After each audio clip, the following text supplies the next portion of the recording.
there, Swahili Nation family. Welcome back to another recap. I am Ongil Zelalem, and today I want us to start with Uganda and Tanzania's oil pipeline. The European Union wants Uganda and Tanzania to stop the development of their oil and gas projects in the East African region. And in response, Uganda's parliament has condemned the resolution recommended by the European Union Parliament. Uganda's Deputy Speaker Thomas said the resolution was based on misinformation and deliberate misrepresentation of key facts on environment and human rights protection.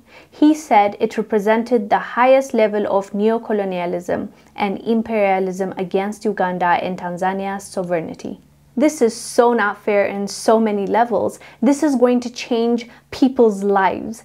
This pipeline, once it's constructed, it's going to be the longest heated oil pipeline. Just imagine that. And the fact that this is happening in Uganda and Tanzania, this is a collaboration between African countries. We should support this. We should be happy that they're trying to change their circumstance, not stop them from doing it. European Union is acting shady when it comes to this because they're being disingenuous. They're saying they care about the environment and this is not good for the environment. But they have not said anything up until this point when it comes to them themselves benefiting from Africa's natural resources.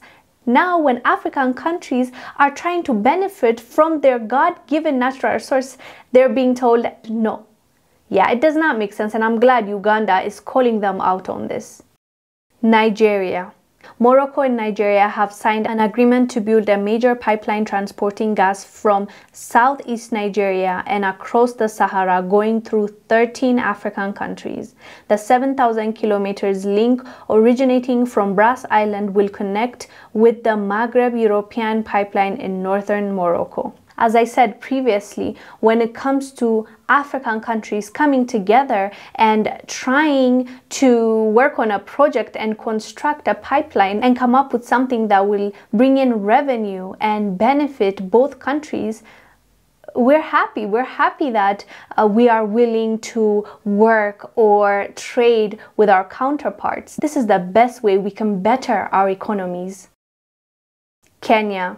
New Kenya president's bold move to scrap subsidies. While leaders around the world are introducing subsidies to protect people from the rising cost of living, in his first major policy announcement, Kenya's President William Ruto has surprised the nation by scrapping a subsidy on petrol, which has increased the retail price to an all-time high. Some people were not really happy about this move, but we are waiting on hearing from him why he had to scrap the subsidies, because it's significantly going to increase the price of, for example, fuel.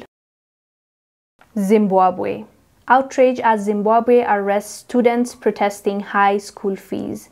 Amnesty International has called for the Zimbabwean authorities to drop charges against university students who have been protesting against a steep hike in the tuition fees.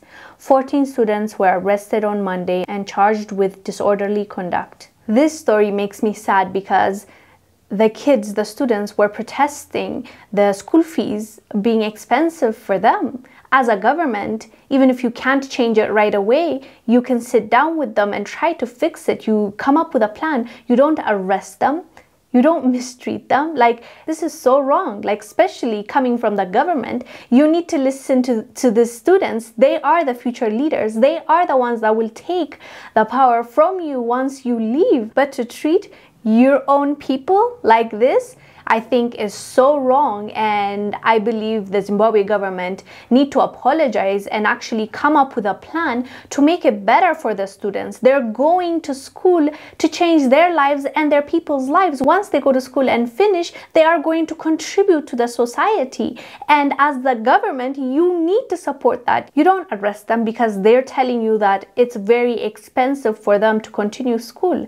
Anyways, fam, let us know down below what your thoughts are about what we have discussed. I'll see you next week. Bye.